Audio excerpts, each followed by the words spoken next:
Presiden Joko Widodo akan berkunjung ke rumah gedong di kawasan Gampong Bili Aron, Kecamatan Gelumpang 3 Pidi, Aceh pada Selasa 27 Juni 2023 mendatang. Kunjungan tersebut sekaligus kick-off penyelesaian pelanggaran hak asasi manusia berat masa lalu di Aceh secara non-yudisial. Jelang kedatangan Jokowi, rumah gedong diratakan. Sejumlah pohon telah ditebang dan alat berat dikerahkan ke lokasi untuk membersihkan kawasan setempat. Meski demikian, sejumlah fakta menarik dan sejarah tentang Rumah Gedong masih melekat di ingatan sebagian masyarakat Aceh. Rumah Gedong merupakan salah satu bekas pos satuan taktis dan strategis atau pos satis di sektor APD selama pemberlakuan daerah operasi militer di Aceh.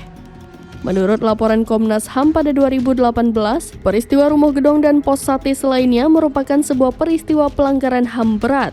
Peristiwa tersebut terjadi pada periode Aceh dalam status daerah operasi militer pada 1989 sampai 1998.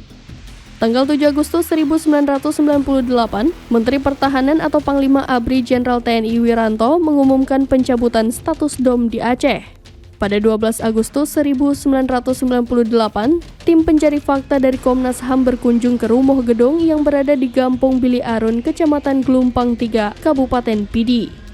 Tim yang dipimpin Baharudin Lopa itu menemukan sejumlah bukti terjadinya pelanggaran HAM berat di Rumah Gedong. Bukti pelanggaran tersebut seperti kabel listrik, balok kayu berukuran 70 cm, bercak darah pada dinding rumah. Tim juga menggali beberapa titik yang diduga kuburan korban pelanggaran HAM. Namun tim hanya menemukan serpihan tulang dan kerangka manusia seperti tulang jari dan tangan.